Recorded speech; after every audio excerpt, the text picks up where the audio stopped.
Talk about films we never made. Films we never made? Oh, man. Oh, yeah. Now Alright. you say that. Welcome back to Digi Bros, everybody. Today, we're going to talk about films we never made. Nostalgia trail. Here we go.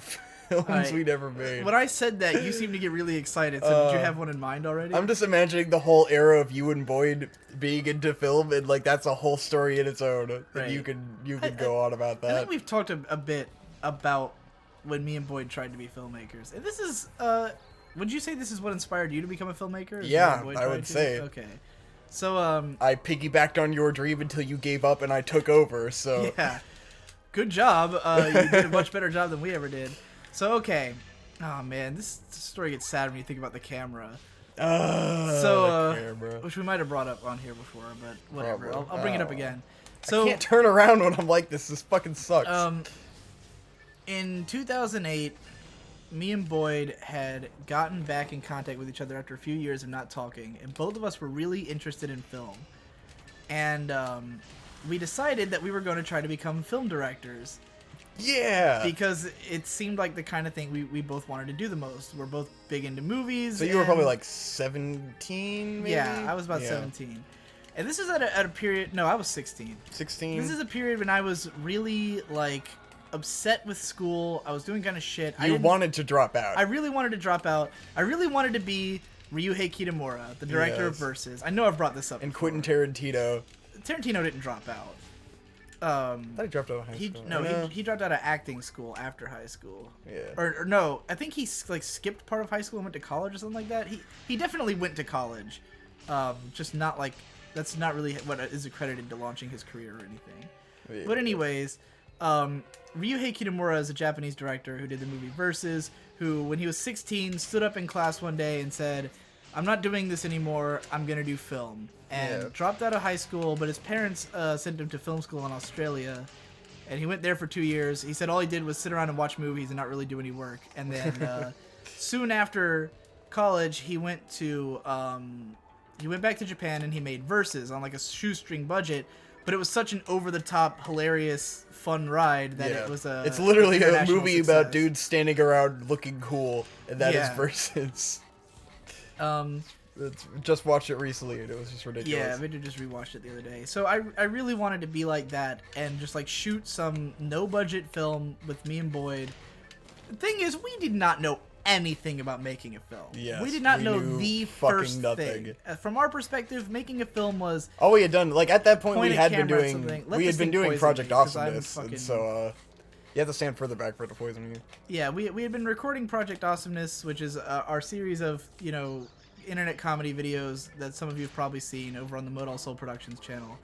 But we really did not know the first thing about actual filmmaking. But we convinced my dad to buy us this, like, professional tier camera. Like, I'd say intro to professional. How would you compare it to shit you use? I'd say it's entry level, maybe. Would you say it's better than Mom's camera? No. No? I mean, not by today's standards. Like, I mean, How- that was before Canon's digital cameras were a thing. It like stuff started getting a lot cheaper, but and there's probably functionality that if we still had it now, like I could probably get a lot more out of it than what we knew back then. You can still find some videos we filmed with it. I don't know if they're on our channel though. I know Space Time Crusher was filmed on that, which might be on Modal Soul Space Time Productions. Crusher, the showing Japanese class video. It's all like really bad videos. Like Project Awesomeness 15. 15? No, 14. The one I did alone but was I don't know if filmed that on one's still up. If Yeah, I don't 14 know. is still up, it was shot on that. But yeah, we got this incredibly Oh, no, expensive it was camera 15. that we didn't realize like how much, like, because I was under the impression it was like $2,000.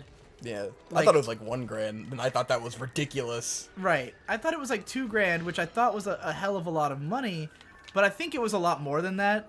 Yeah. And apparently our dad had to like sell stocks in order to buy it or something. Yeah. And like and now it's or broke. took money out of his 401k or something like that. Well, we had this extremely nice camera, and we really did not use it much because again, we didn't really understand. Just a shame because now I would use it, Right, like, exactly. I would have gotten to a point where I That's would the have saddest used it. part.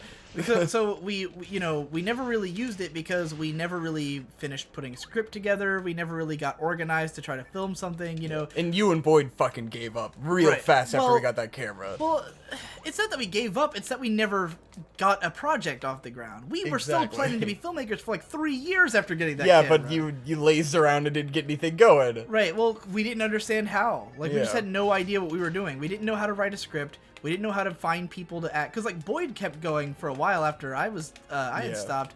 But he could never find anybody. He would always, like, buy a book and then not read the whole book and stuff like that. Right, yeah.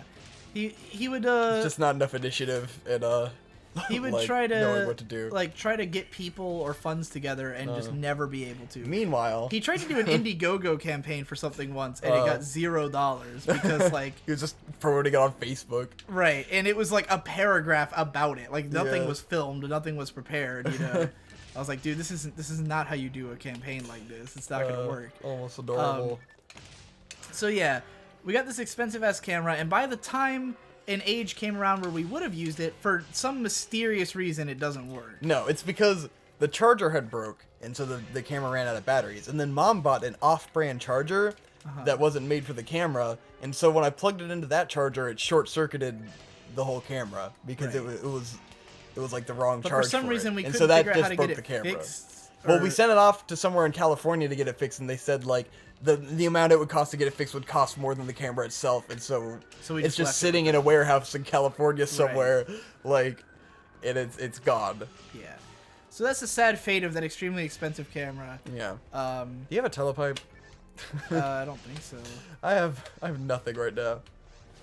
Let's get out of the room so I can search through my shit. Whacking shit with the saber, man. Yeah. So, but anyways, to onto the actual movies that we never made. The main one I had planned. Hold on, let me look for this thing first. I don't have a telepipe. Is there another way to get back to the ship? Just walk back. We could just walk back. We could walk back. You want to walk back? Or I don't think we're that I'd rather, far. Yeah, I don't have much money, so I can't just be like, oh, I'll just kill myself. I'll lose the 160% I have. Right. Oh shit, which door? This door? Yeah, that's right. Alright, so the main film that I had planned that never got made, this is not the right room. There's nothing here. There's nothing here. It's a dead end. I can't remember the title of it. That's what I'm struggling with, is what was the name of this movie. But there's one like fully fledged movie idea I had. It didn't really have a script per se. It just had like each scene was invented. Yes. But it was the idea of it and the kind of director I wanted to be, which this is why I say I knew nothing about film, because there's no way I could have pulled off what I wanted to pull off. Yeah. But I was all about the idea full of like filming the environment over the people and the story. Yes. Like I was all about low angle, wide shots and like trying to show off the place that the story takes place in, and like the main character is really the house kind of thing. Yes. And you're obsessed with the movie being about our house. Yeah, because I was really in love with the house we lived in at the time, which is the house right before this one. So yeah. I really loved our house, and I wanted to make a movie that was like about taking place there. And it was also sort of a personal story, because the plot of the film is it stars me, and I'm basically like an ineffectual teenager who's like really wrapped up in my own head and like trying to figure out what to do with life, right? Well, the idea is that the plot is about it's like a sort of horror psychological movie about me not noticing what's going on around me, basically. And basically, as the movie goes on, it introduces like characters like each of you guys would be in there, like Victor, Shade, my dad would all be in the story. The only one who's not there is my mom, because in the context of this story, the parents are supposed to be split up, and mostly for the twist at the end. But like, basically, I live with my dad and my brothers, and they would be like in the background, but my character never really pays much attention to them because he's so wrapped up in his own shit and in his own head. And my cousin Boyd would have been the villain, but I don't realize it. So basically, I hang out with Boyd all the time. We're talking about like making a movie or something like that, or there's some project we're supposed to be doing together. I think it might have been that we were supposed to be in a band, because I know there were supposed to be scenes where my character's just like playing guitar for like extended periods of time. Because you could definitely do that.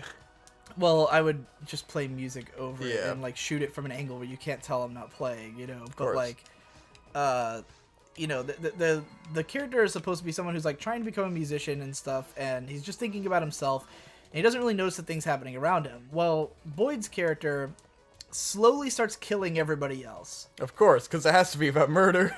Right. And so there were like the first scene where we'd really realize this is Marcus, who's also supposed to be in this movie, would come over to our house. This is back when Marcus like never spoke. Yeah. And all we knew him for was that he could fight, you know? Oh shit, I sold him a mystery item before identifying it. Dude, I'm so broke. I'm just like losing this game. Hold on, let me see if I have anything I can... I have 7 mono fluids to my name. Yeah, I don't have anything for you, really. I'm even out of monomate, apparently. I didn't even realize.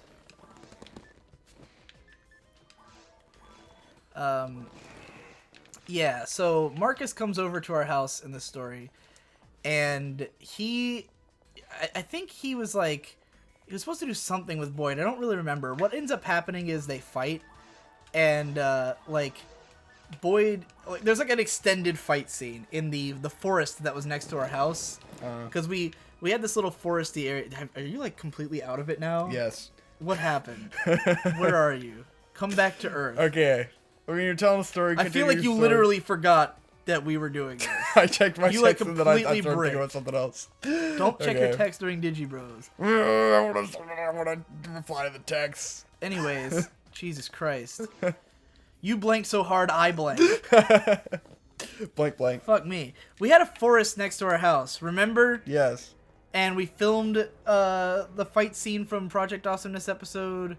You know what? 14's the one with the fight. 15's the one you filmed on the camera. We filmed a fight scene there. Shit. But anyways, the idea would be that Boyd and Marcus get into this extended fight scene, and Boyd murders him and like puts him in a bag and like disposes of him. And then over the course of the film, while my character was just obsessing with himself, he wouldn't notice that other characters are disappearing.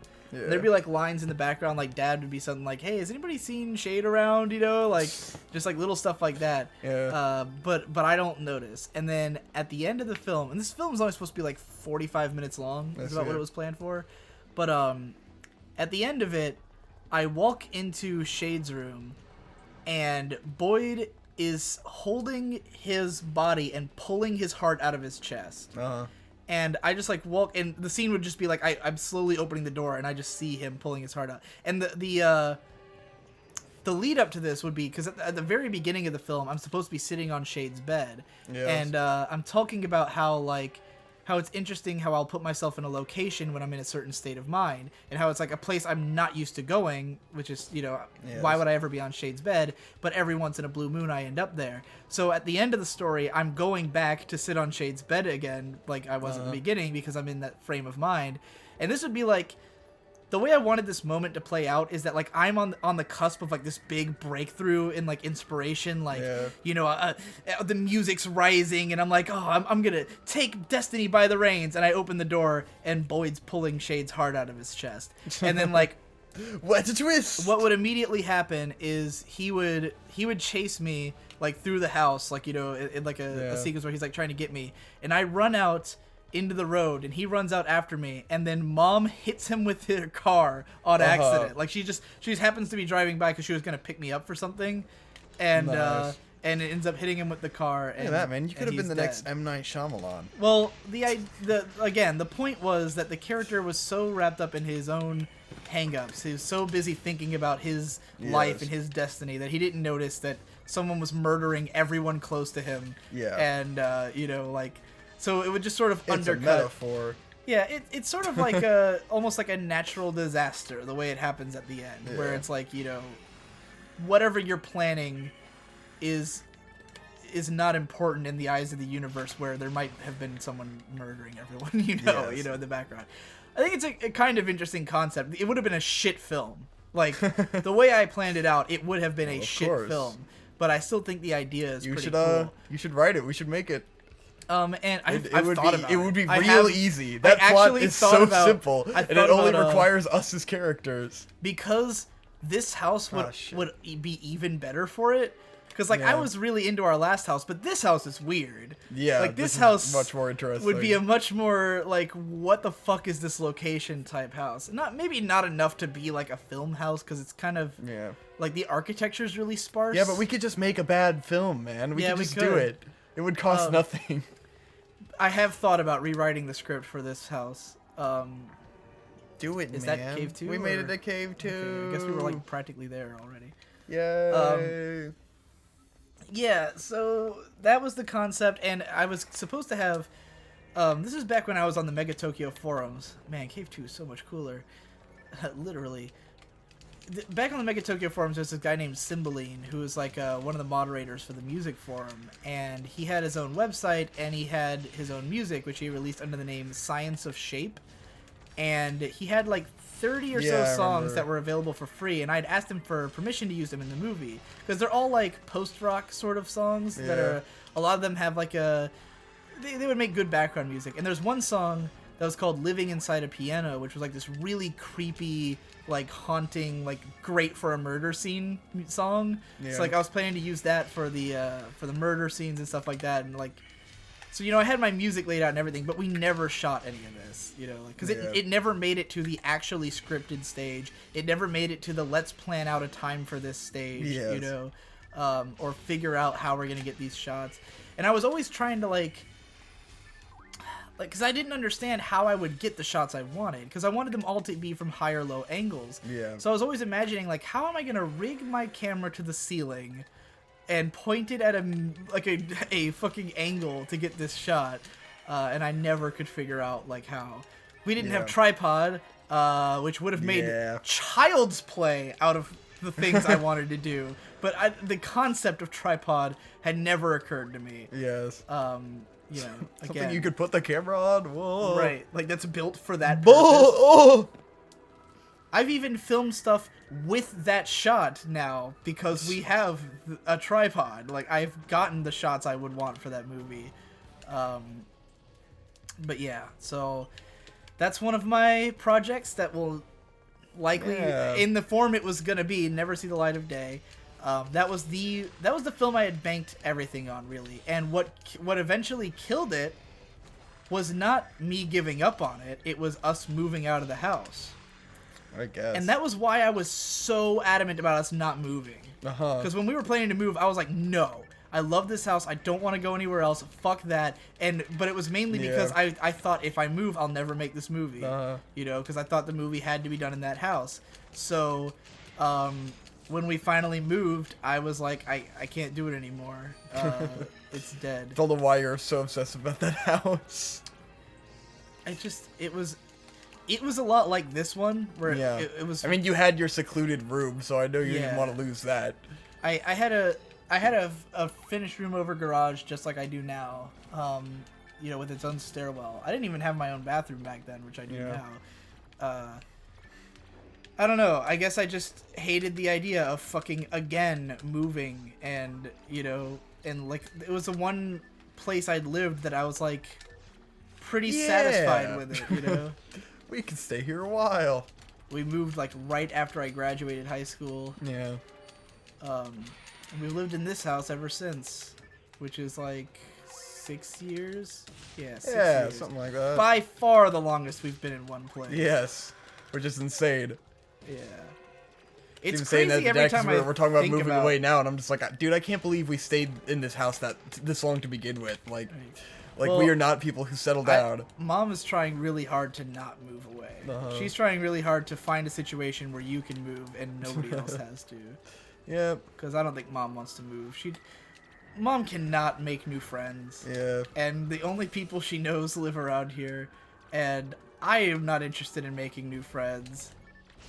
I guess I'm not totally disinterested, but I don't think it'll happen. Yeah. And I also don't really want to cramp your style while you're going to fucking... Cramp my fucking style. Do you know what I mean? Like, you would get probably more done if you were by yourself, you know? Maybe. I'd also be fucking broke. That's a compromise I'm willing to live with. It's like, yeah, it'd be cool to live on my own, but it'd be so much harder. Well, being gotta grow broke up sometime. does not disable your ability to write scripts. Yeah. Or get work. Definitely helps you get work. Yeah. Because you're like, I can't feed myself. I need to find more work. Well, I'm sure Dad would give you a fucking living budget. But, yeah.